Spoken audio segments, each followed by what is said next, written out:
Start करते हैं chapter number of the study module.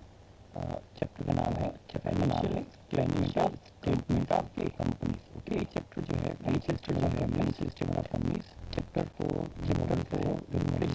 Illustration of financial statement. ठीक है, इसमें हमें क्या पढ़ना है पहले इसमें सबसे पहले चैप्टर का जो ओवरव्यू ले requirement of schedule to the company. Financial statement जो बनेगा ये फाइनेंशियल स्टेटमेंट बनेगा। इसमें क्या क्या है फाइनेंशियल स्टेटमेंट बेटा? एक तो है statement of profit and loss.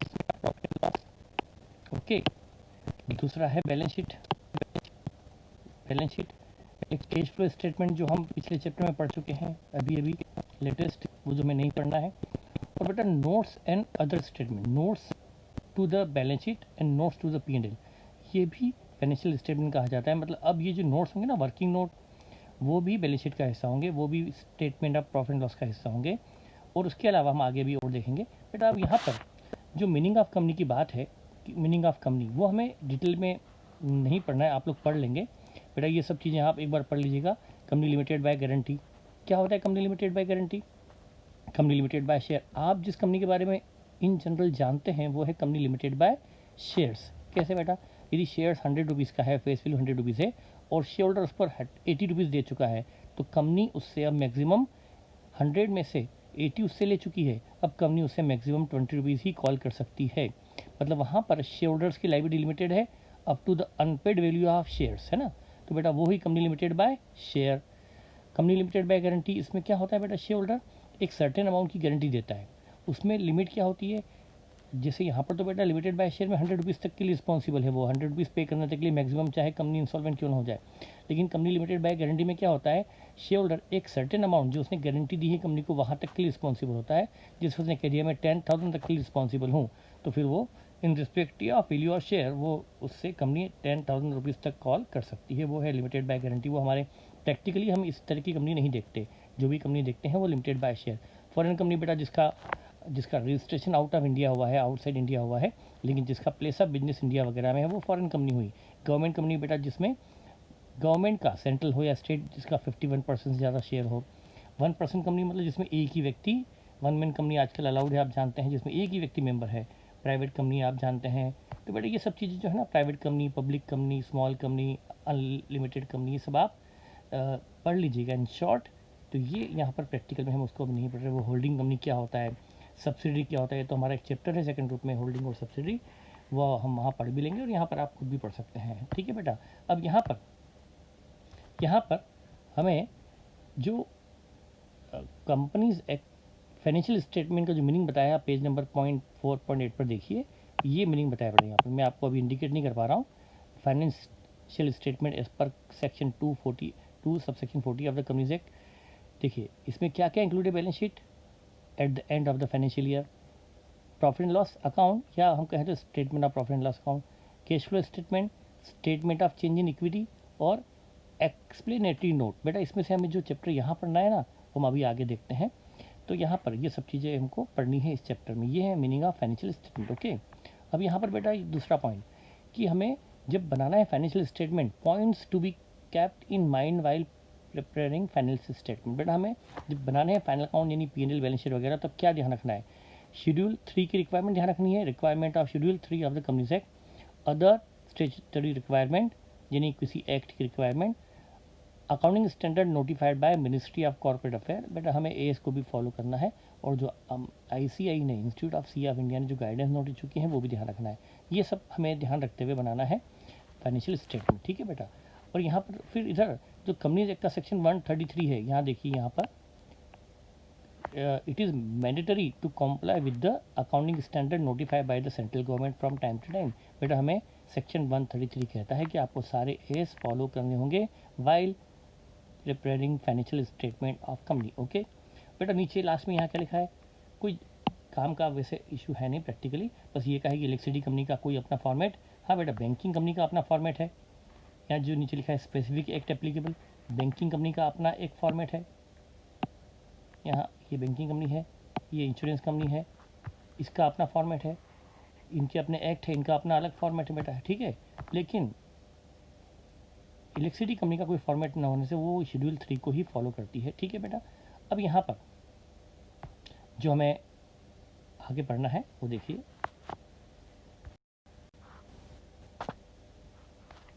देखिए यहाँ पर जो हम इस चैप्टर स्टार्ट कर रहे हैं, फाइनेंशियल स्टेटमेंट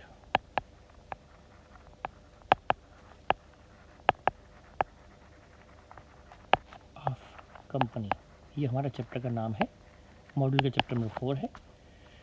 ठीक है, फाइनेंशियल स्टेटमेंट ऑफ कंपनी। ठीक है बेटा, इसमें हमने अभी मीनिंग ऑफ फाइनेंशियल स्टेटमेंट देखा, मीनिंग ऑफ फाइनेंशियल स्टेटमेंट,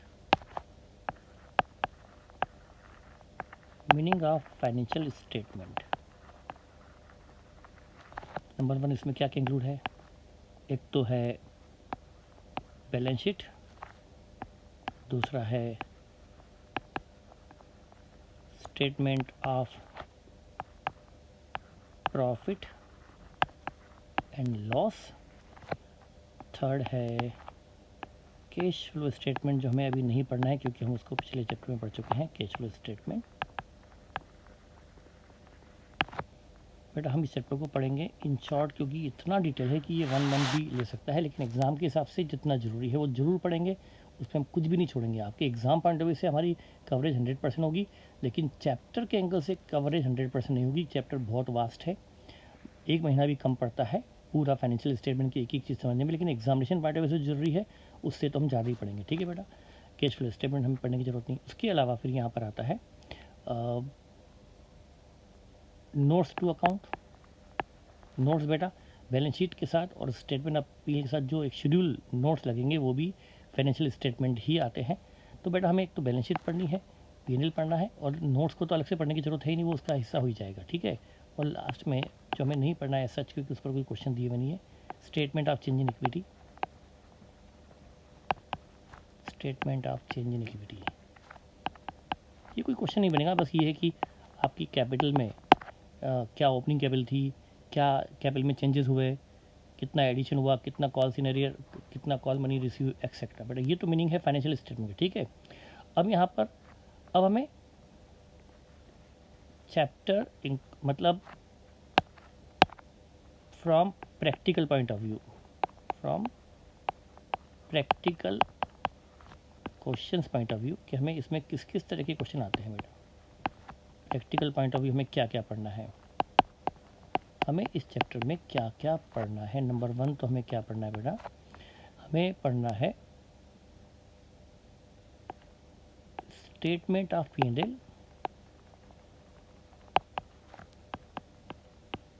एक इस पर क्वेश्चन हो सकता है। दूसरा balance sheet as per schedule 3, दोनों ही फॉर्मेट P&L और बैलेंस शीट ये अलग अलग चैप्टर मान सकते हैं हम, ये अलग अलग आ सकते हैं, P&L अलग से आ सकता है, बैलेंस शीट अलग से, तो हम इसको अलग अलग चैप्टर मानते हैं।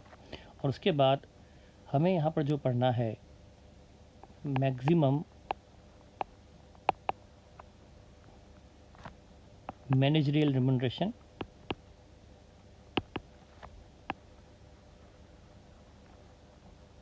Maximum managerial remuneration in case of sufficient profit, company में इन शॉर्ट ही लिख रहे हैं बेटा, इन case of sufficient profit with company के पास यदि प्रॉफिट सफिशिएंट है तो कंपनी अपने मैनेजरल पर्सन को कितना दे सकती है, मैक्सिमम रेम्यूनरेशन, ये हमको अलग से पढ़ना है, इस पर एक सेपरेट क्वेश्चन बनेगा। एक और maximum managerial remuneration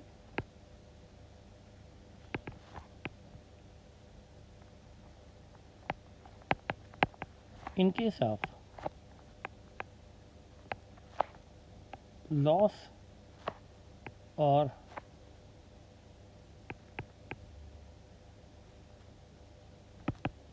insufficient profit, company के पास प्रॉफिट कम है या नहीं है तो उस केस में क्या, ये एक अलग से क्वेश्चन बनेगा। Maximum managerial remuneration in case of profit, in case of loss. ठीक है, और एक क्वेश्चन और बनेगा distribution of dividend distribution of dividend out of general reserve, इस पर भी एक क्वेश्चन बन सकता है। ये हमारी है वैरायटी ऑफ क्वेश्चन जो हमें इस चैप्टर में प्रैक्टिकल पॉइंट ऑफ व्यू से करना है। तो यदि हम थ्योरेटिकल पॉइंट हटाकर से प्रैक्टिकल की बात करें तो हमें ये 5 चीज़ें मिनिमम पढ़नी है। इस पर हमने अकाउंटिंग फॉर टैक्सेशन अभी नहीं लिया है, उस पर क्वेश्चन मॉड्यूल में दिया भी नहीं गया। पहले तो वो काफ़ी पूछा जाता था इसी चैप्टर में, accounting for taxation, provision for tax, advance tax payable etcetera. फिर भी हम देखेंगे इधर ये 5 क्वेश्चन, 5 वैरायटी ऑफ क्वेश्चन तो इसमें बनते ही हैं। तो बेटा इसमें तुमको पढ़ना पड़ेगा फॉर्मेट, इसमें पढ़ना पड़ेगा फॉर्मेट। ये बेटा पूरा चैप्टर जो है चूँकि govern by law and format है, शेड्यूल है, इसलिए इसमें आपको थोड़ा सा सेक्शन और पॉइंट ध्यान रखने होंगे। इसमें लॉजिक तो है पर लॉजिक के साथ साथ आपको कुछ चीज़ें रटनी भी पड़ेगी कि बेटा सेक्शन 197 क्या है, तो आपको रटनी पड़ेगा सेक्शन 197, उसका कोई लॉजिक नहीं है, ठीक है। तो हमें बेटा ये 5 चैप्टर पढ़ना है। अब इसमें से और हम ये पढ़ चुके कि हमें ये P&L और बैलेंस शीट बनाते वक्त शेड्यूल 3 फॉलो करनी है और AS फॉलो करने हैं, जो कंपनीज एक्ट के सेक्शन 133 ने कहा है कि AS फॉलो कीजिए, ICAI की गाइडेंस नोट फॉलो कीजिए, वो सब करते हुए हम लोग ये बनाएंगे। तो अब हम इसमें से पहला चैप्टर कौन सा लें? अब आज सवाल है बेटा, जब बैलेंस शीट और P&L इसका तो हमें फॉर्मेट लिखना पड़ेगा। अब देखते हैं इसमें हम क्या करते हैं। मैं फॉर्मेट आपको लिखवा दूंगा ताकि आप उसको खुद लिखते लिखते याद करें। मैं चाहता तो ये फॉर्मेट आपको मैं दे सकता हूँ, सिंपल एक आपको मैं फॉर्मेट पूरा व्हाट्सएप कर सकता हूँ या फिर यहाँ पर दे सकता हूँ, लेकिन लिखवाने से आप उसको याद कर पाएंगे। हाँ ये ठीक है कि हमारा कम से कम आधा पौन घंटा लग जाएगा मिनिमम उसको नोट करने में, लेकिन हम नोट करते करते उसको समझते भी जाएंगे तो बेहतर होगा, ठीक है। बेहतर होगा कि हम, लेकिन अब अभी हम चैप्टर स्टार्ट कहाँ से करें? ये 5 वैरायटी में से कौन सा क्वेश्चन किस वैरायटी से स्टार्ट करें? तो देखिए, और हर चीज़ अपने आप में इंडिपेंडेंटली सेपरेट है। यदि आप पढ़ रहे हैं P&L बैलेंस शीट तो डिफरेंट है, आप पढ़ रहे हैं maximum remuneration in case of profit वो अलग है, फिर आप पढ़ रहे हैं remuneration in case of loss या इनसफिशिएंट प्रॉफिट वो सेपरेट है, और distribution of dividend out of general reserve ये एंटायरली डिफरेंट है।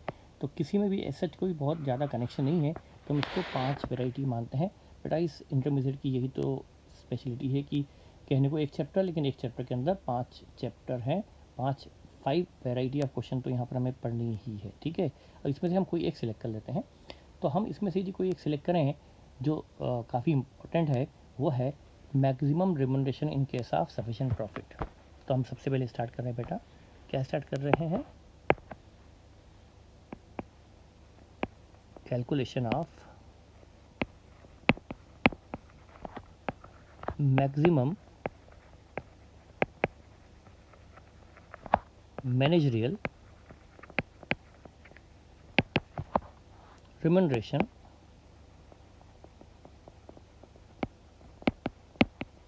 in case of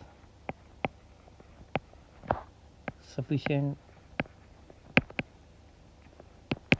profits with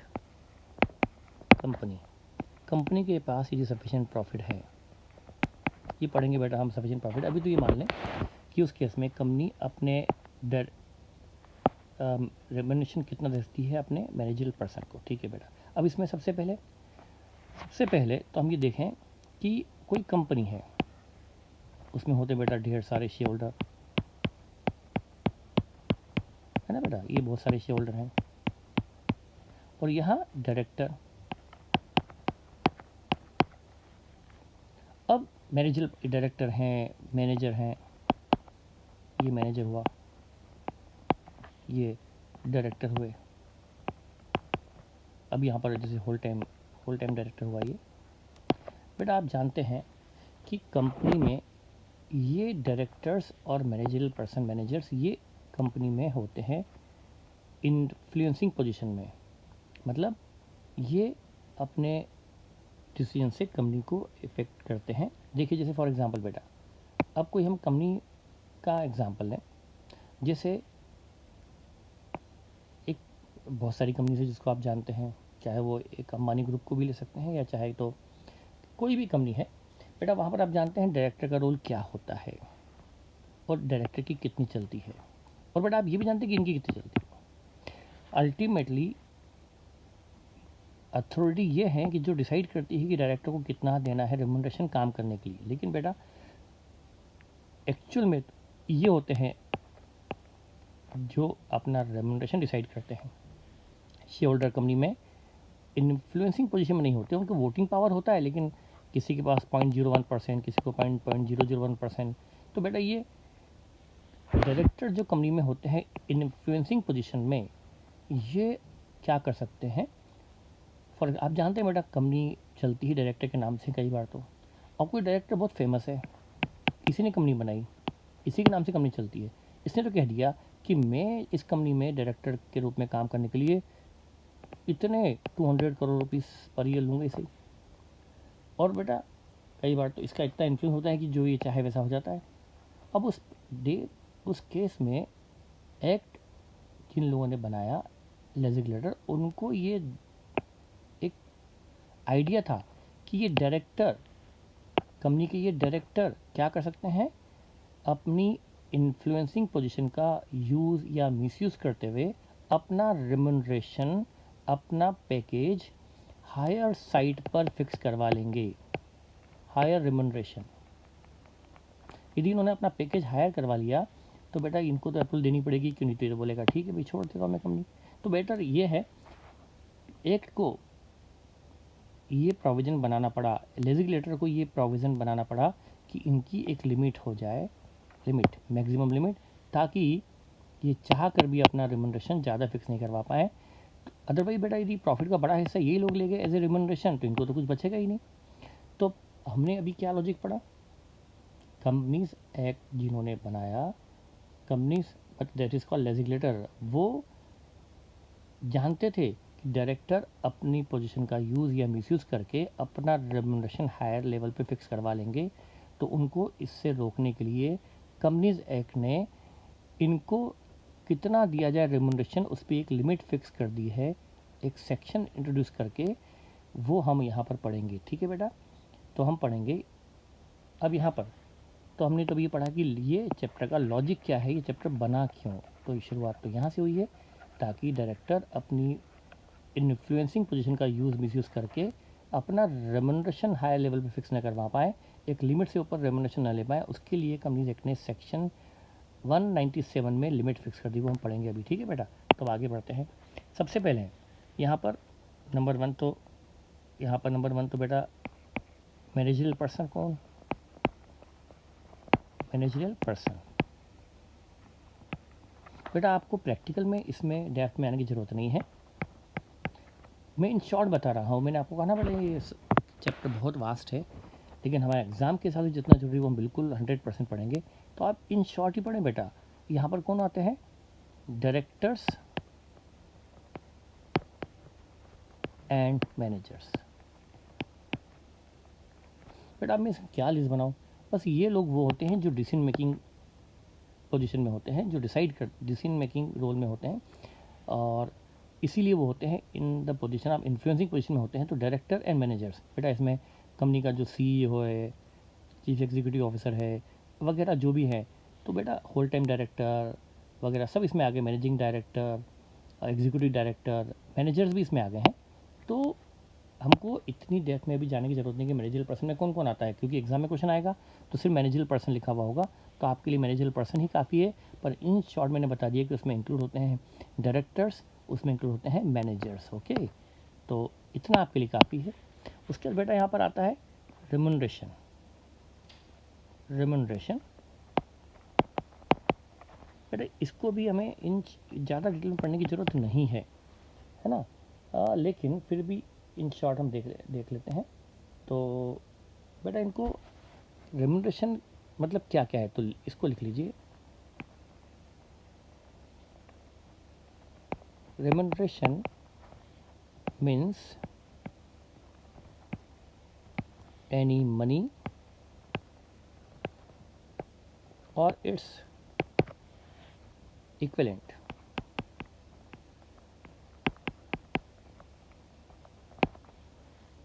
given to any person for services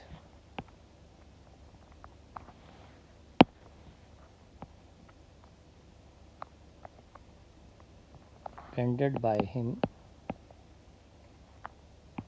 or her and includes the perquisites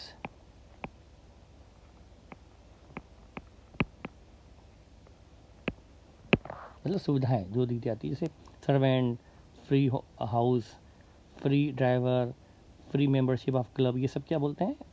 perquisites. बेटा ये आपने पढ़ा होगा इनकम टैक्स में, perquisites as per IT act हम जानते हैं बेटा। तो किसी को सैलरी दी गई या कमीशन दिया गया, बेटा इसमें जैसे सैलरी हुई, बोनस हुआ, कमीशन हुआ, ये सब क्या हो गया? मॉनेटरी, इन मनी टर्म उसको दिया गया, चेक दिया गया, सैलरी दी गई, डायरेक्टर को काम करने के लिए बोनस दिया गया, कमीशन दिया गया, ये सब तो क्या है?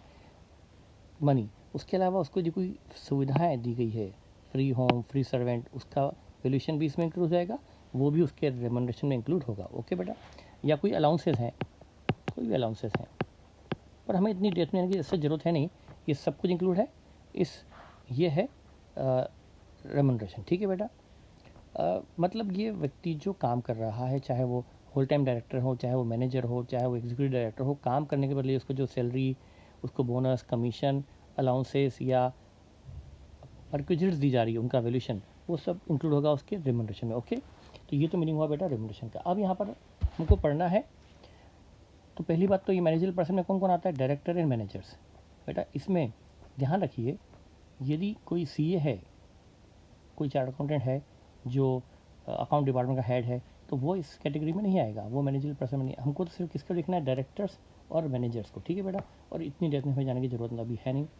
अब यहाँ पर आते हैं नेक्स्ट पॉइंट कि बेटा मैक्सिमम लिमिट क्या है इनके साथ प्रॉफिट। बेटा प्रॉफिट है तो लिमिट अलग है, और प्रॉफिट नहीं है, लॉस है, तो लिमिट्स अलग है, वो हम पढ़ेंगे। बेटा प्रॉब्लम क्या है, जैसे अब ये बात करें हम ये पढ़ क्यों रहे हैं कि इनके साथ प्रॉफिट और इनके साथ लॉस।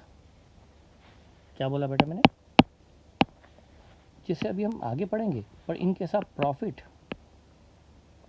या कंपनी में लॉस है, या लो प्रॉफिट्स हैं, इनसफिशिएंट प्रॉफिट्स हैं। ठीक है बेटा, अभी हम पढ़ने वाले हैं वो मैं आगे की पॉइंट जाके बता रहा हूँ कि कंपनी में डायरेक्टर को, होल टाइम डायरेक्टर को कंपनी के प्रॉफिट का 5% ऑफ नेट प्रॉफिट, मैं रफ में बता रहा हूँ, इसको मैं बताऊँगा in detail, 5% of net profit से ज़्यादा रेमुनरेशन अलाउड नहीं है। एक whole time director, executive director या फुल टाइम डायरेक्टर जो भी कहा जाए, या एक मैनेजर को बेटा कंपनी के नेट प्रॉफिट का 5% से ज़्यादा रेमुनरेशन अलाउड नहीं है। अब आप सोचो, आप मेरी समझो कि लेजिस्लेटर ने क्यों दो चीज़ बनाई बेटा। फॉर एग्जांपल कंपनी में प्रॉफिट 10,000 हुआ, net profit of the company 10,000 हुआ इस साल, जैसे अभी क्या अभी चल रहा है बेटा, इस ये ईयर तो देखा आप समझते हैं बहुत कई इंडस्ट्री के लिए ख़राब गया है, चल रहा है, अभी भी लॉकडाउन है। तो ऐसे केस में कंपनी में मान लो फॉर एग्जांपल बेटा प्रॉफिट 10,000 ही हुआ, अब 10,000 का या इन जो भी कंडीशन 5% मैक्सिमम कितना हो बेटा, कितना होता है 5%? 500 रुपया। ओके, मतलब कंपनी अपने डायरेक्टर को 10,000 का 5% साल भर में 500 रुपीज़ से ज़्यादा दे नहीं सकती। क्या बेटा ये प्रैक्टिकल है? एक डायरेक्टर जो काम करता है साल भर कंपनी के लिए, बेटा उस कंपनी में जो अकाउंटेंट है उसकी सैलरी बेटा 18 लाख रुपए पर एनम है, तो अकाउंटेंट को तो मिल रहा है 18 लाख पर एनम, लेकिन डायरेक्टर जो मैनेज कर रहा है पूरी की पूरी कंपनी, उसको मिल रहा है साल भर में ओनली 500। ऐसा कैसे पॉसिबल है? कोई ऐसी कंपनी में काम नहीं करेगा ना बेटा, या किसमें, यदि इस कंपनी में प्रॉफिट है ही नहीं बेटा, लॉस में है, तो ऐसी कंपनी में तो कोई नया डायरेक्टर, प्रॉफिट जीरो, तो रेमुनरेशन इसका 5%, तो जीरो हो जाएगा बेटा। तो ऐसी कंपनी में तो कोई डायरेक्टर आएगा ही नहीं। इसलिए उन्होंने क्या लिमिट बनाई कि कंपनी में यदि प्रॉफिट लॉस है या प्रॉफिट कम है, तो उस केस में लिमिट ये वाली नहीं, बल्कि अलग लिमिट एप्लीकेबल होगी, वो हम अलग से पढ़ेंगे। तो मैं बताना चाहता हूँ हमें दो चीज़ पढ़नी है। अभी हम पढ़ रहे हैं इनके साथ प्रॉफिट, यदि कंपनी में प्रॉफिट है तो रेम्यूनरेशन कितना, फिर हम बाद में अलग से पढ़ेंगे। वो बिल्कुल ही इंटायरली डिफरेंट कॉन्सेप्ट है कि यदि कंपनी में प्रॉफिट कम है, इनसफिशिएंट प्रॉफिट है या लॉस है, तो फिर उस केस में हम लिमिट अलग से पढ़ेंगे। ओके, तो अभी हम क्या पढ़ रहे हैं, यदि कंपनी में सफिशिएंट प्रॉफिट है तो आपको लिमिट क्या एप्लीकेबल है। ठीक है बेटा, तो उसके लिए हम पढ़ते हैं। अब आते हैं, ठीक है, अब देखिए बेटा, यहाँ पर इन कैसा प्रॉफिट बात चल रही है। सेक्शन यहाँ पर maximum limit of remuneration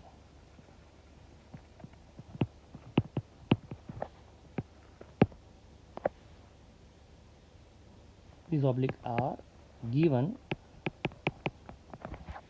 in section 197 of the Companies Act। ठीक है बेटा, 197 में क्या बताया गया है कि कंपनी अपने डायरेक्टर्स को मैक्सिमम कितना दे सकती है रेम्यूनरेशन, वो लिमिट हम पढ़ेंगे सेक्शन 198 में। ठीक है, और बेटा फिर जो उसके बाद मीनिंग ऑफ नेट प्रॉफिट, मतलब नेट प्रॉफिट का मतलब क्या है वो बताया गया है सेक्शन 198 में। Net profit should be calculated as per section 198।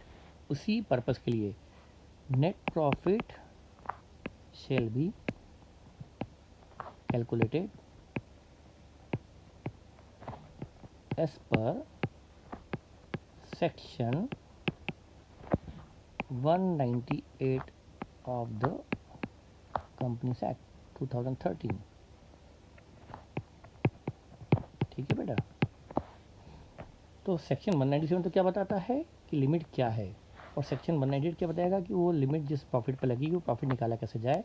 बेटा हमें दोनों चीज़ पढ़नी पड़ेगी, ये तो हमें रटना पड़ेगा, सेक्शन 197 तो रटना पड़ेगा, एंड 198 भी समझना और रटना दोनों पड़ेगा। ठीक है, 197 तो पूरा रटने के लिए ही परसेंटेज है इसमें, और 198 में प्रॉफिट क्या, कैसे प्रॉफिट निकाला जाए, वो एक पूरी प्रोसीजर हम पढ़ेंगे। ठीक है, तो ये हमारा एक प्रैक्टिकल हुआ। एग्जाम में क्वेश्चन कैसे आएगा, एग्जाम में क्वेश्चन कैसे आएगा वो भी हम देखते हैं, आगे देखते हैं। चलिए बेटा, अभी पर पहले देखते हैं कि लिमिट क्या दी है सेक्शन 197 ने। ओके, ये बेटा रटने वाली बात है। तो हम स्टार्ट कर रहे हैं as per section 197। Maximum limit बेटा हमको पढ़ना है। सबसे पहले इसमें हम ये पढ़ते हैं कि यहाँ पर ओवरऑल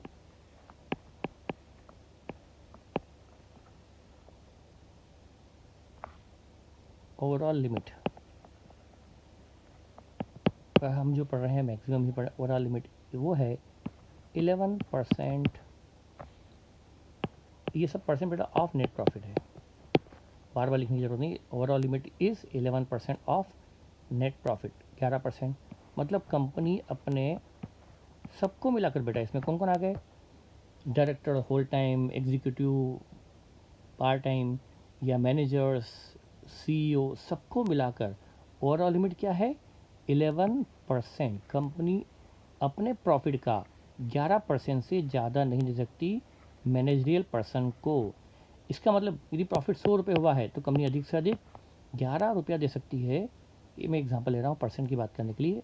और बेटा कम से कम फिर कितना बचेगा शेयर होल्डर के लिए, शेयर होल्डर चाहे वो इक्विटी प्रेफरेंस सबके लिए हो, कितना बचेगा, 100 में से 11 अधिक से अधिक गया, ये मैक्सिमम है, इससे कम दे सकती, ज़्यादा नहीं। बचा कितना बेटा, 89% बचा किसके लिए, फॉर शेयर होल्डर। मतलब प्रॉफिट का एक माइनर से हिस्सा जाएगा डायरेक्टर्स को मैक्सिमम, और सिग्निफिकेंट मेजर हिस्सा बचेगा फॉर शेयर होल्डर। और ये इसीलिए तो ये लिमिट फिक्स ही नहीं कि कहीं प्रॉफिट का बड़ा हिस्सा ये लोग ना ले जाएं, इसलिए लिमिट लगा दी गई। सारे मैनेजरल पर्सन को मिलाकर जो मैक्सिमम लिमिट है बेटा वो है 11% ऑफ द नेट प्रॉफिट। किसी भी हाल में कोई कंपनी, हाँ वो बात अलग है कि स्पेशल रेजोल्यूशन वगैरह वो सब हम अलग देखेंगे, देखने की जरूरत ही नहीं है, हम तो अभी बस ये देखेंगे कि हमारे प्रैक्टिकल पॉइंट ऑफ व्यू से ये लिमिट है। कंपनी स्पेशल रेजोल्यूशन पास करके इन सब लिमिट को इन्हेंस कर सकती है, वो अलग बात है। अभी तो हम बात कर रहे हैं 11%। एग्जाम इस पॉइंट ऑफ व्यू से बस यही ध्यान रखिए कि ओवरऑल लिमिट इज 11%, इसमें सबको मिलाकर बेटा। उसके बाद आगे पढ़ते हैं। अब बेटा यहाँ पर हम पढ़ रहे हैं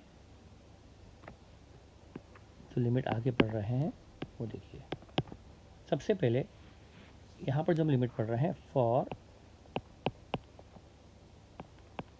whole time director,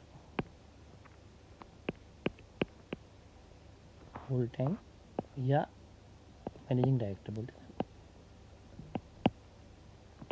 managing directors, बेटा whole time, managing, full time, कुछ भी बोलें, एंड मैनेजर्स, इनकी जो लिमिट है बेटा, इनमें लिमिट है 2। तो बेटा कैसे, 5% टू एनी और 10% टू ऑल, ये ग्रुप लिमिट है, ये है इंडिविजुअल लिमिट,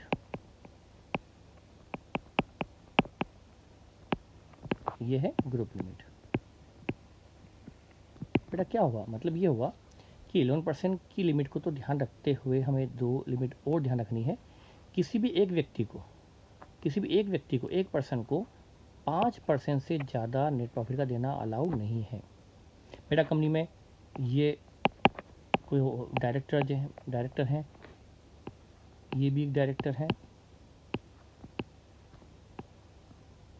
बेटा, अब ये भी डायरेक्टर हैं, और इधर और भी डायरेक्टर बना लेते हैं अपन,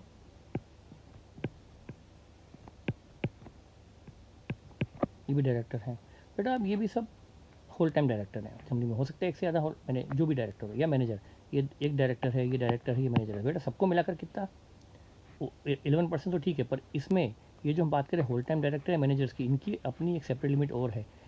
इस एक व्यक्ति को हम 5% से ज़्यादा दे नहीं सकते। हम ये चाहें कि मुझे दे दो 6%, बेटा इन सबको मिलाकर आप नहीं दे सकते मोर देन 10%, और किसी एक व्यक्ति को 5 से ऊपर नहीं। बेटा ये चाहे कि मुझे 6 दे दो और बाकी तुम 2% रख लो, ऐसा नहीं,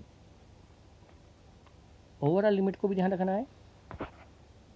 तो अब ये समझने के लिए बेटा, यदि ये होल टाइम डायरेक्टर है, ये भी होल टाइम डायरेक्टर है और ये मैनेजर है, इसको मैक्सिमम कितना रखते हो, पर बेटा इसको भी 5% दे दिया, इसको भी 5% दे दिया, इसको 5% दे दिया, अलाउड है? नो बेटा, ये तो 15% हो गया। तो किसी भी हाल में एक व्यक्ति को 5% से ऊपर नहीं दिया जाएगा और सबको मिलाकर 10% से ऊपर नहीं दिया जाएगा। ओके बेटा, इसका मतलब क्या हुआ, इसका मतलब ये हुआ कि यदि आप पहले डायरेक्टर को होल टाइम को जब आपने 5% दे दिया है, बेटा अब इन दोनों का मैक्सिमम कितना रख सकते हो, जैसे इसको आपने 3 दे दिया, इसको 2 दे दिया, चलेगा, सबको मिला के 10 हो गया। हाँ, ये नहीं हो सकता कि ये 6 ले ले या कोई 7% ले ले, ऐसा नहीं, एक व्यक्ति को 5 से ऊपर नहीं होगा और सबको मिलाकर 10% से ऊपर नहीं होगा। तो बेटा ये है limit for whole time director and managers. तो इनको क्या मिलेगा, कंपनी के नेट प्रॉफिट का पर पर्सन लिमिट 5% है और इन सबको मिलाकर मैक्सिमम 10% है। ये है फॉर होल टाइम या फुल टाइम डायरेक्टर या मैनेजिंग डायरेक्टर। ठीक है बेटा, अब अगली जो हम बात कर रहे हैं ये है फॉर अदर डायरेक्टर्स, हम बोल सकते हैं फॉर पार्ट टाइम। हम बात करें पार्ट टाइम डायरेक्टर्स, बेटा हम अपने प्रैक्टिकल पॉइंट ऑफ व्यू से पढ़ रहे हैं फॉर पार्ट टाइम। बेटा जैसे फुल टाइम तो जो सुबह से शाम तक कंपनी में रहता है, सारे काम देखता है, और ये बेटा पार्ट टाइम मतलब जो वीक में 1 दिन, वीक में 2 दिन आकर कुछ काम देखते हैं, जैसे टेक्निकल डायरेक्टर, वो डेली नहीं आते हैं, वीक में 3 दिन आते हैं, उनके लिए क्या लिमिट है बेटा, पार्ट टाइम डायरेक्टर। ठीक है, इनके लिए भी लिमिट है, इनकी लिमिट क्या है वो भी देख लेते हैं। तो देखिए, इसको मैं थोड़ा सा मैनेज करने के लिए,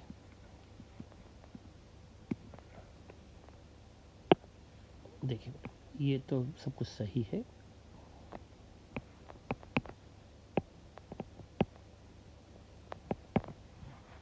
और 10% टू ऑल ये तो हमने लिख लिया था, 10% टू ऑल, ये तो बेटा ग्रुप लिमिट है ना।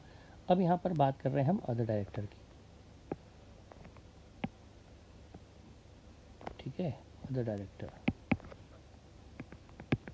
बेटा ये लिमिट क्या है, यदि कंपनी में जो अदर डायरेक्टर हैं होल टाइम के अलावा, उसके लिए थोड़ा सोचना पड़ेगा। If there is no, there is, ऐसा लिख सकते हैं, there is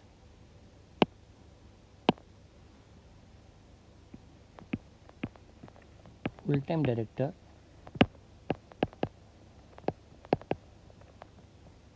in company, there is oblique or भी कर सकता हूँ मैं, देयर इज, यदि कंपनी में फुल टाइम डायरेक्टर हैं तब क्या, और दूसरा है there is no whole time director in company, तो लिमिट क्या। बेटा देखिए लॉजिकल है, तो थोड़ा लॉजिक, थोड़ा परसेंट रखना पड़ेगा, लॉजिक ध्यान रखना पड़ेगा। बेटा वो लिमिट यदि कंपनी में देयर इज, कंपनी में होल टाइम डायरेक्टर हैं एक या एक से ज़्यादा, तो होल टाइम डायरेक्टर कंपनी में है तो बेटा इनका लोड कम हुआ या ज़्यादा हुआ पार्ट टाइम का। और दूसरा, यदि कंपनी में कोई होल टाइम डायरेक्टर नहीं है, whole time director, executive director या फुल टाइम डायरेक्टर या मैनेजिंग डायरेक्टर नहीं है एक भी, नो कोई भी नहीं है, तो बेटा इनका लोड क्या हुआ, ज़्यादा हुआ है कम हुआ, वर्क लोड।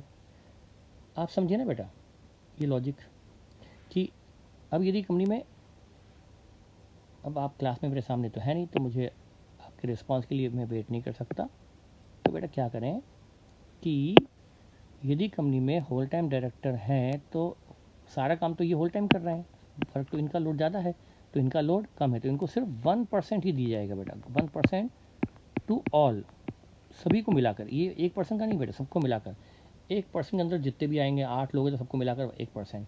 और यदि बेटा यदि कंपनी में कोई होल टाइम डायरेक्टर नहीं है, मतलब इनका लोड, तो इनको फिर ज़्यादा मिलेगा क्योंकि इनका वर्कलोड ज़्यादा है, इनको मिलेगा 3%, और ये भी टू ऑल, सबको मिला के, ये ग्रुप लिमिट है, ये एक व्यक्ति को हो या सभी को मिलाकर ये है 1%, इसके अंदर अंदर जो भी हो जाए, 3 लोग, 4 लोग, 8 लोग, 10 लोग, 15 लोग, जितने भी सबको मिलाकर मिलेगा 1% टू ऑल, उधर 3% टू ऑल। तो ये 1 कम क्यों और 3 ज़्यादा क्यों, आप लॉजिक समझ गए होंगे। जो मेरी बात को आप सुनेंगे एक नहीं 2 बार तो भी समझ में आ जाएगा कि यहाँ पर चूँकि होल टाइम डायरेक्टर हैं तो इनका लोड कम है तो इनको कम दिया गया, या होल टाइम डायरेक्टर नहीं है तो इनका वर्कलोड ज़्यादा है तो इनको थोड़ा सा ज़्यादा दिया गया, ऐसा लॉजिक लेजिस्लेटर ने लगाया होगा लिमिट को फिक्स करते वक्त। ठीक है बेटा, तो ये हो गया। ये तो बेटा अब देखिए ये लिमिट है मैक्सिमम, सबको मिलाकर 11% है, चाहे होल टाइम हो, चाहे पार्ट टाइम हो, चाहे मैनेजर हो, सबको मिलाकर, सबका मिलाकर 11% होगा। तो हमने ये लिमिट जो पढ़ी आपको इसे याद रखनी होगी। ओके बेटा, ठीक है। अब ये तो हो गया, अब यहाँ तो हमने लिमिट पढ़ ली, अब हमें पढ़ना है कि ये नेट प्रॉफिट जिस पर ये सेक्शन एप्लीकेबल हो, ये परसेंट एप्लीकेबल होगा, 11%, 5%, 10%, 1%, 3%, वो नेट प्रॉफिट कैसे निकाला जाए। तो अब सबसे इंपॉर्टेंट, ये तो रटने वाली बात थी ऊपर, विथ थोड़े से लॉजिक के साथ रटने वाली बात थी। अब calculation of net profit, calculation of net profit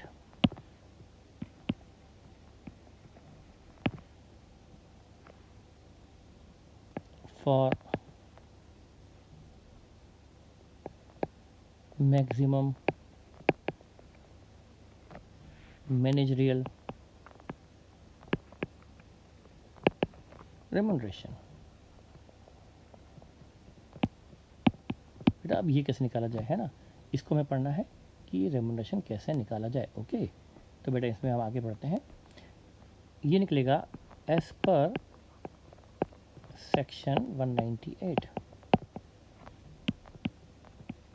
of the companies act.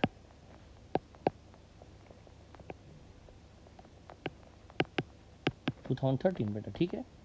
अब ये नेट प्रॉफिट, इसमें कुछ लॉजिक और कुछ बेटा याद रखने लायक बातें हैं, क्योंकि जब भी लॉ आता है तो उसमें रटने कुछ याद रखने की जरूरत है। लॉजिक जहाँ तक लॉजिक जहाँ पढ़ेंगे हम लॉजिक, और वो लॉजिक आपको और दिमाग में बैठाना पड़ेगा। ठीक है बेटा, ठीक। अब यहाँ पर नेट प्रॉफिट का मतलब यहाँ क्या है, अब देखिए मैं आपको सबसे इंपॉर्टेंट बताऊँ कि इसमें देखिए कि जो रेगुलेटर ने ये नेट प्रॉफिट का मतलब निकाला है, नेट प्रॉफिट जिस पर ये सेक्शन लगेगा। फॉर एग्जाम्पल एक डायरेक्टर है, होल डायरेक्टर, इसको कंपनी देना चाहती है मैक्सिमम, तो कितना सकती है मैक्सिमम 5%। ठीक है, किसका? नेट प्रॉफिट का 5%। तो बेटा अभी नेट प्रॉफिट की कैलकुलेशन बहुत इंपॉर्टेंट हुई, क्योंकि उसी पर डिपेंड करेगा उसका रेम्युनरेशन क्या है। अब देखो, सोचिए कि लिमिट क्यों लगाई गई, और तो आपने देखा, और ये नेट प्रॉफिट का मतलब सेक्शन ने क्यों स्पेसिफाई किया है। नेट प्रॉफिट सेक्शन 198 के हिसाब से निकलेगा, ऐसा क्यों? इसका लॉजिक क्या है कि इसका भी कंपनीज एक्ट में नेट प्रॉफिट का मतलब भी डिफाइन कर दिया, ऐसा क्यों, क्या वजह थी? बेटा समझो, फॉर एग्जांपल एक डायरेक्टर है, ये कंपनी के पास एक लैंड है पुरानी, जो कंपनी में सिर्फ 1 करोड़ में खरीदी गई थी। 1 करोड़ में खरीदी गई थी आज से 25 ईयर बैक, 25 साल पहले कंपनी ने खरीदी 1 करोड़ में।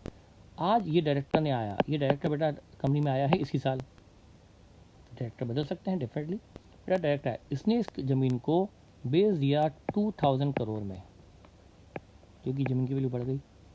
25 साल में वैल्यू आप जानते हैं कि ज़मीन की काफ़ी बड़ी है। मान लो उन्होंने कोई ज़मीन किसी प्राइम लोकेशन मुंबई 91 पॉइंट में खरीदी 1 करोड़ में, उस वक्त प्राइस कम थी, अभी वो 2000। बेटा अब सोचो ना, 1999 करोड़ का क्या हुआ? Profit on sale of land. बेटा इसका जी 5%, ये प्रॉफिट का 5% यदि इस डायरेक्टर को दे दिया, तो आप सोचो क्या हो जाएगा, कितना बड़ा अमाउंट लेके चले जाएगा।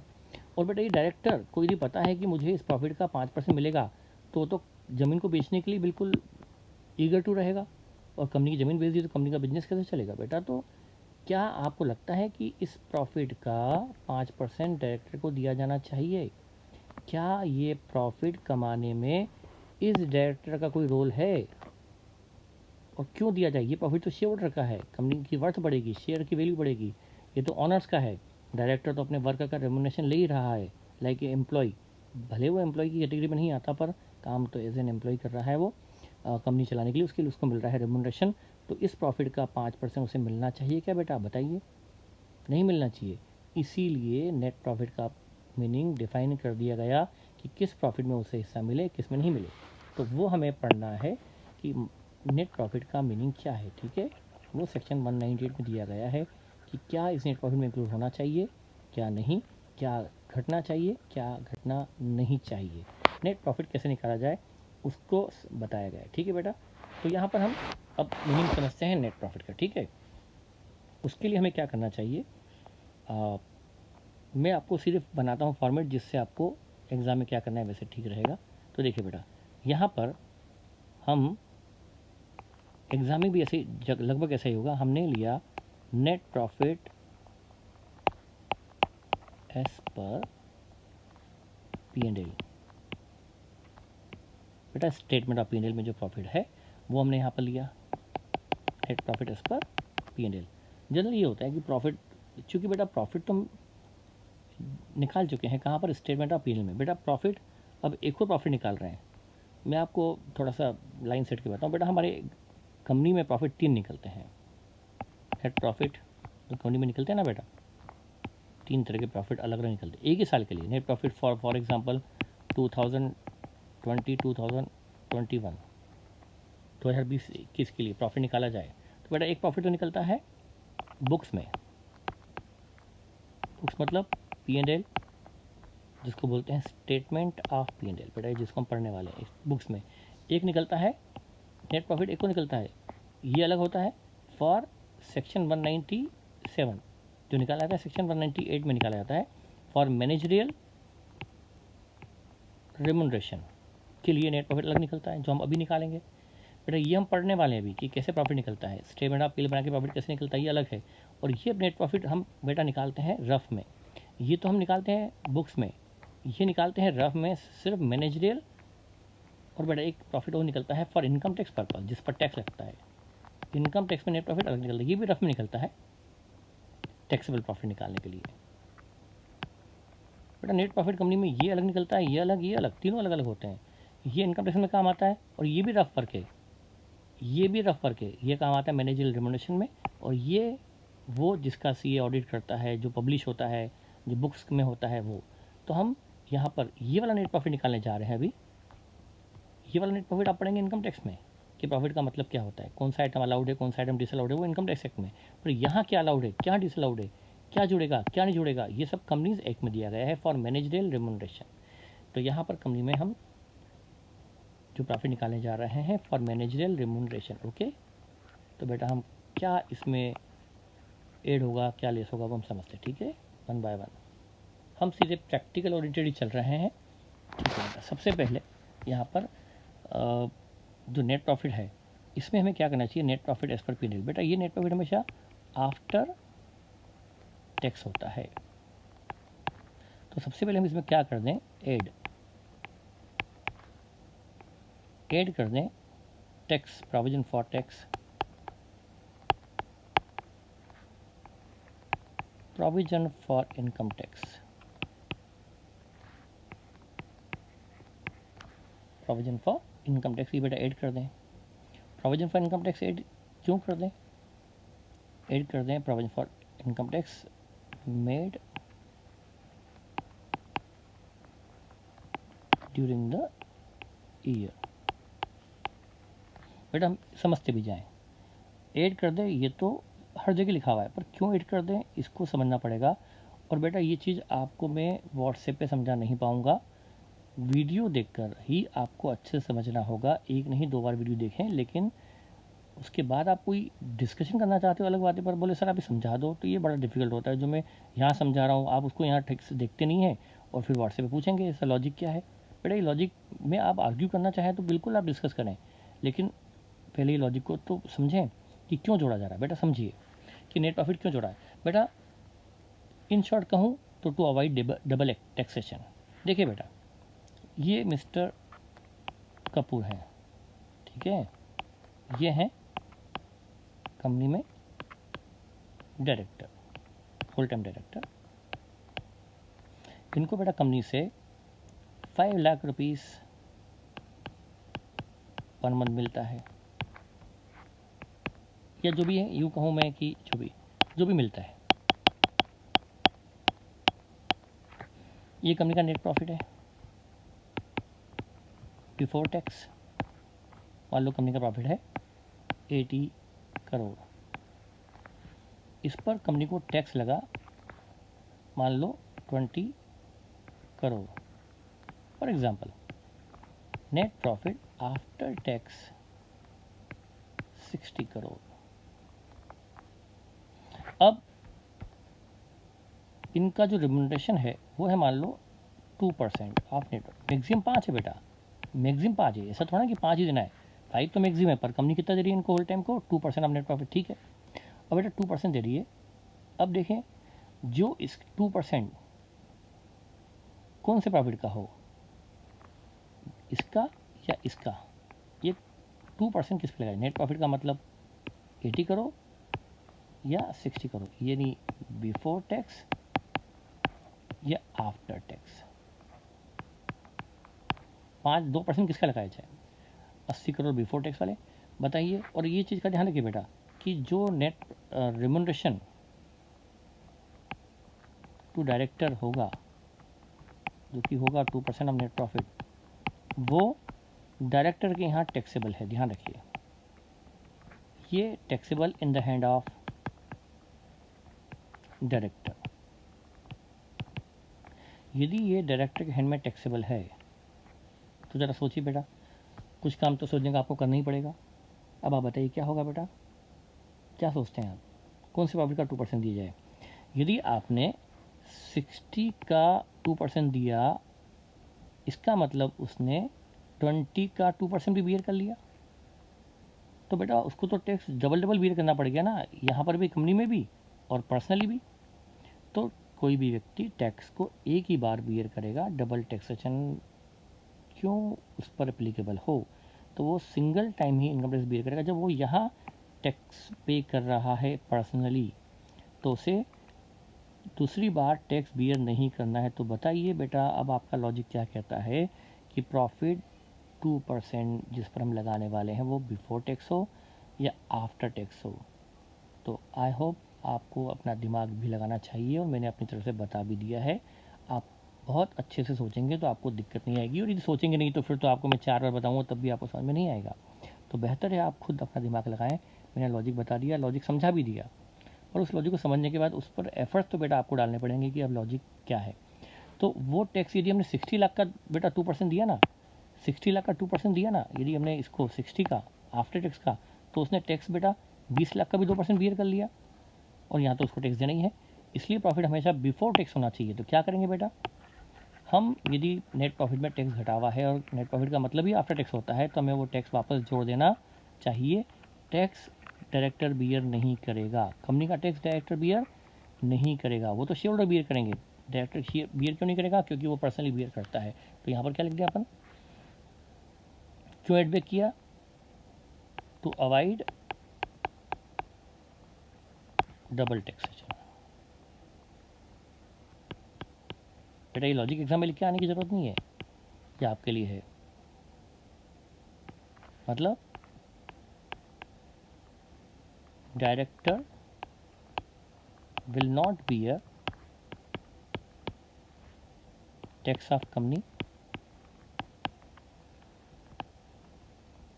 ठीक है, क्योंकि वो पर्सनली वो टैक्स बियर कर रहा है, इसलिए हम इसको ऐड बैक कर देंगे यदि प्रॉफिट में टैक्स, यदि प्रॉफिट आफ्टर टैक्स दिया। अब बच्चा बेटा आप सोचो ना, थोड़ा दिमाग तो आप सीए के बच्चे हो। अब कई बार मान लो क्वेश्चन बनाने वाले ने प्रॉफिट, यदि ये प्रॉफिट बिफोर टैक्स दे दिया, ये नहीं दिया बिफोर टैक्स, इसमें टैक्स घटावा ही नहीं है, तो भी क्या टैक्स ऐड होगा, तब ऐड क्यों करेंगे जब वो घटावा ही नहीं है बेटा। पर बच्चे बोलते सर आपने एक जगह जोड़ा एक जगह नहीं जोड़ा, कैश फ्लो में भी ऐसा हुआ। अरे बेटा यदि प्रॉफिट आफ्टर टैक्स है तो टैक्स घटा हुआ है तो टैक्स जुड़ेगा, और जब टैक्स घटावा ही नहीं है तो हम क्यों एड बैक करेंगे, इतना दिमाग तो आपको लगाना पड़ेगा बेटा। तो आप एकदम बिल्कुल रिजिड ना चलें कि भाई एक तरफ आपने जोड़ा तो हमेशा ही जुड़ेगा। यदि प्रॉफिट आफ्टर टैक्स दिया है, जनरली प्रॉफिट आफ्टर टैक्स ही होता है, नेट प्रॉफिट का मतलब ही आफ्टर टैक्स होता है, तो टैक्स जोड़ना पड़ेगा यदि घटावा है। तो यदि क्वेश्चन ने बिफोर टैक्स प्रॉफिट दिया है तो फिर जोड़ने की जरूरत नहीं है, ठीक है बेटा। एक तो ये हो गया। उसके बाद अब एड लेस, एक तो हमने बात करी इनकम टैक्स क्यों जोड़ते हैं, ठीक है। उसके बाद ये तो बेटा हमारा हो गया फर्स्ट आइटम, जो हमने जोड़ा है प्रोविजन फॉर टैक्स। और क्या क्या जोड़ेगा वो हम देख लेते हैं। अब जुड़ेगा नेक्स्ट पॉइंट,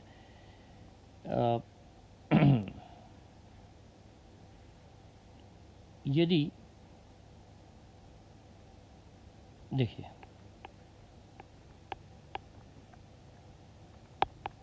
वॉलंटरी कॉम्पनसेशन,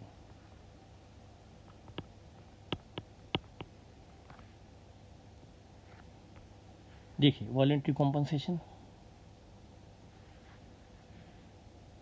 देखिए इसमें कॉम्पनसेशन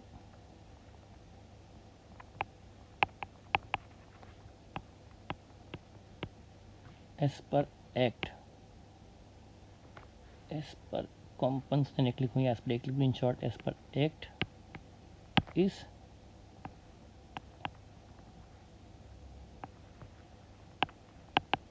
डिडक्टेबल। अब समझिए बेटा क्या डिडक्टेबल है और क्या नहीं, इस बात को समझिएगा विथ रीज़न समझिए, है ना बेटा। वॉलंटरी कॉम्पनसेशन क्या होता है, देखिए बेटा, यदि एक वर्कर का हो एक्सीडेंट और उस वर्कर का एक्सीडेंट होने से उसको उसके हाथ में कुछ फ्रैक्चर हुआ और उसकी वजह से उसको कुछ परमानेंट डिसेबिलिटी आ गई, एक्ट कहता है workman compensation act, workman compensation act ये कहता है कि वर्कर को 7 लाख रुपीज़ दिया जाए, ठीक है। कंपनी कहती, एक्ट कहता है वर्कमैन 7 लाख दिया जाए। अब कंपनी 7 लाख 7 लाख पे करती है, 7 लाख ही पे करती है, उससे ज़्यादा नहीं, तो ये कॉम्पनसेशन एज पर एक्ट है, ये कंपलसरी है,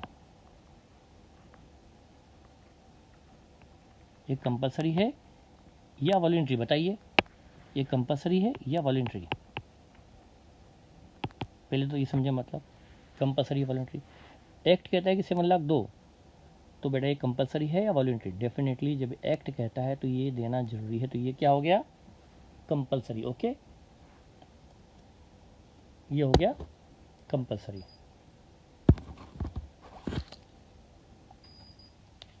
कंपलसरी बेटा, हाँ। लेकिन कम नहीं यदि, तो बेटा यदि यदि कंपनी को 7 लाख देना पड़ा एज पर एक्ट, तो ये तो कंपलसरी है। तो ये खर्चा डायरेक्टर बियर करे कि नहीं करे? बिल्कुल करेगा बेटा। डायरेक्टर बियर करेगा मतलब हम नेट प्रॉफिट में 60 लाख घटाएंगे क्योंकि कंपनी को ये खर्चा हुआ है, तो डायरेक्टर को भी इसमें बियर कुछ करना पड़ेगा। उसका नेट प्रॉफिट 5% जो निकलेगा ना बेटा, 2% 3% मैक्सिमम जो 5 है, वो नेट प्रॉफिट कौन सा होगा? ये घटाने के बाद उसको डायरेक्टर को इसको बियर करना पड़ेगा, क्योंकि वो सारे खर्चे बियर करेगा। नेट प्रॉफिट में शेयर है तो उसको ये लॉस ये भी बियर करना पड़ेगा। लेकिन यदि कंपनी कुछ ज़्यादा ह्यूमन बीइंग ओरिएंटेड है और वो मान लो 1 लाख और दे रही है, मतलब कुल दे रही है 8 लाख, तो बेटा इसमें 7 लाख तो क्या हो गया? कंपलसरी, और 1 लाख क्या कहा जाएगा? वॉलेंट्री। तो डायरेक्टर ये तो बियर करेगा पर ये बियर नहीं करेगा, वॉलेंट्री वाला हिस्सा बियर नहीं करेगा, क्योंकि ये कंपनी ने दिया है, तो डायरेक्टर इसको बियर करने के लिए लायबल नहीं है। तो सेक्शन 190 में दे दिया गया कि आपको 7 लाख तो घटाना है, 1 लाख नहीं घटाना है। लेकिन यदि जो हमें पीएनएल दिया गया होगा ना बेटा, उसमें तो पूरा 8 लाख कॉम्पनसेशन घटा हुआ होगा, वहाँ थोड़ा होगा कंपलसरी वॉलेंट्री अलग अलग करके आएगा, वो तो हम कर रहे हैं सेक्शन 198 के लिए। प्रॉफिट एंड लॉस में तो बेटा पूरा 8 गया है कॉम्पनसेशन। आप यदि कंपनी का देखेंगे पीएनएल तो वहाँ क्या दिखेगा? कॉम्पनसेशन। कहाँ दिखेगा? पीएनएल के डेबिट में। उससे प्रॉफिट 8 लाख से कम हो गया, तो बेटा 8 लाख से कम हो गया प्रॉफिट, 8 लाख से कम हो गया, लेकिन डायरेक्टर को बियर तो 7 लाख ही करना, तो हमें 1 लाख क्या करना पड़ेगा? ऐड करना पड़ेगा।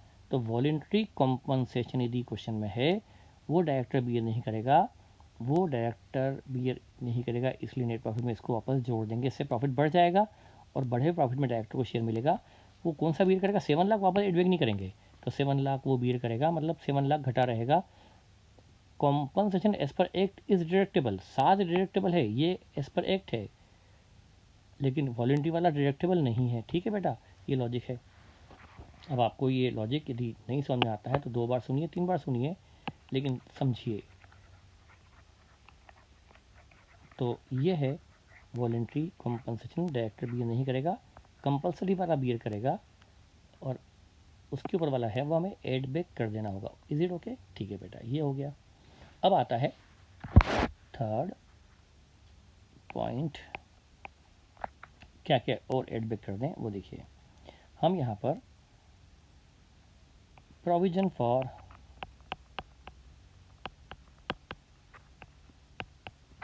contingent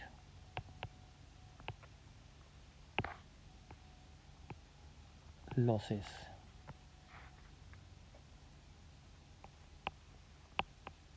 actual losses are deductible।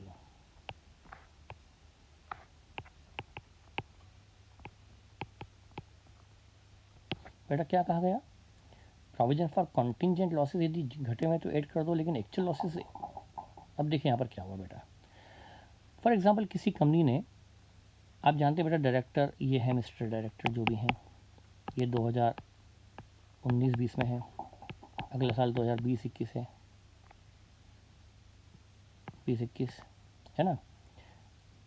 अब यहाँ नेट प्रॉफिट है बेटा, ये डायरेक्टर का ये साल लास्ट है बस, अगले साल डायरेक्टर कोई और आने वाली है ना।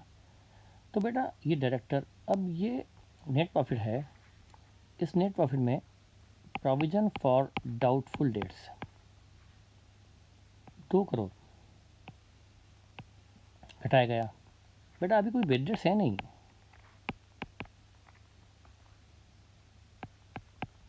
नील, सिर्फ प्रोविजन बनाया गया 2 करोड़ का।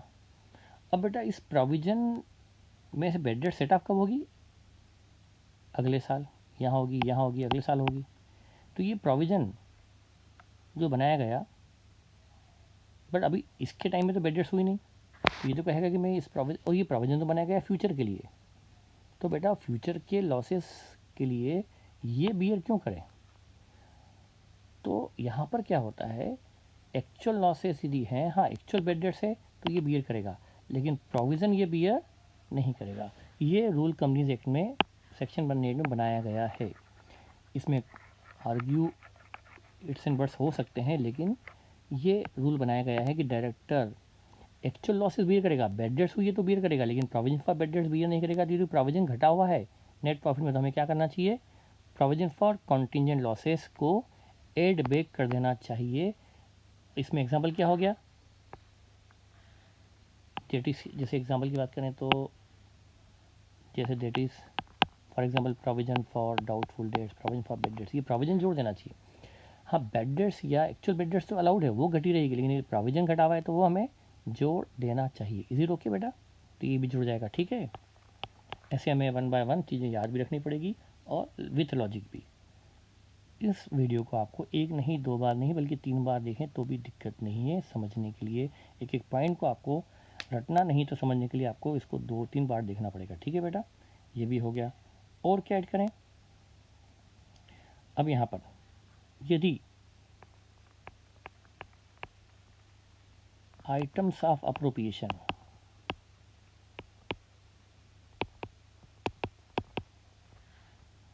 बेटा वैसे तो ये मैं नहीं मानता ऐसा होना चाहिए, पर क्वेश्चन बनाने वाले के ऊपर डिपेंड करता है। For example, item of appropriation like transfer to reserve और dividend, if already deducted in above given net profit।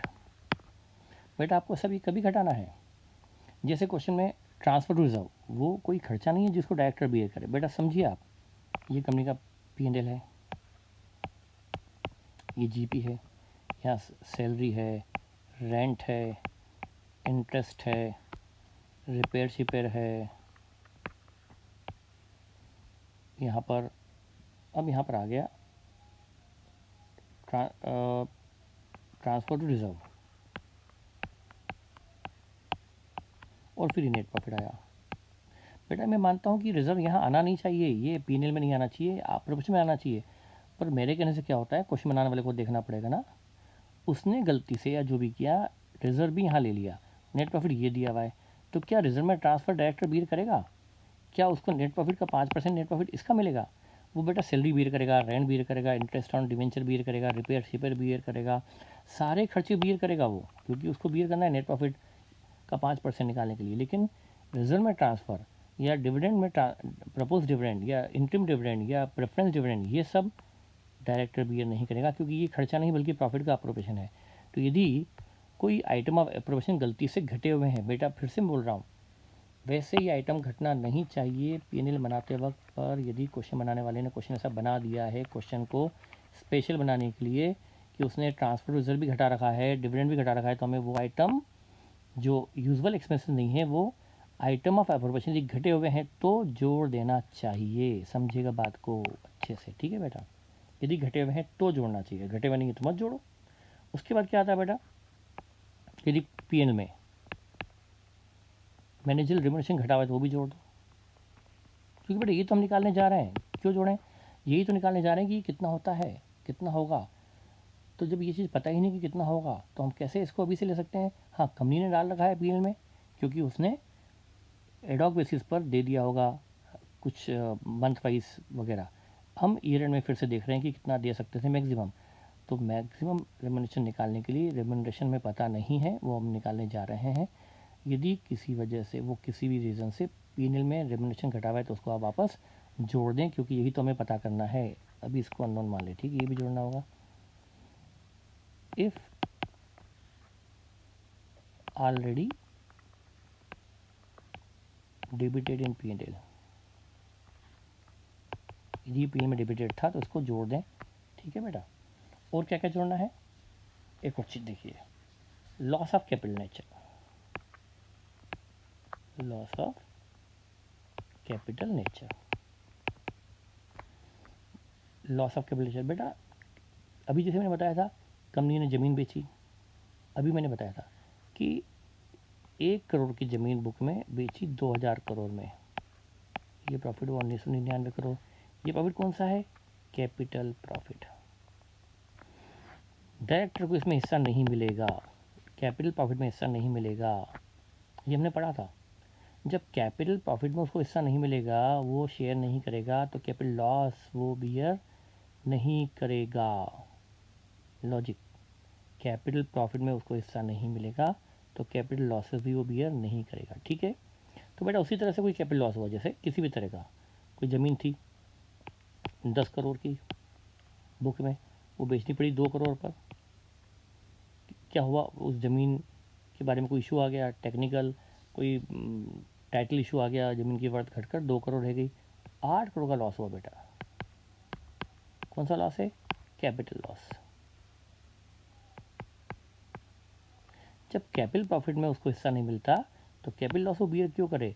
तो यदि कैपिटल लॉस यदि घटा हुआ है, बेटा सारी चीज़ों के बारे में क्या बार बार लिखूँ, क्यों घटा हुआ है तो जोड़ना है, डेफिनेटली तो चीज़ घटी भी नहीं क्यों जोड़ेंगे। लॉस ऑफ कैपिटल यदि घटा हुआ है तो आपको उसको भी एड बैक करना चाहिए, इससे प्रॉफिट बढ़ जाएगा, मतलब डायरेक्ट इसको बियर नहीं करेगा। ठीक है, और ये भी हमने जोड़ दिया loss of capital nature. For example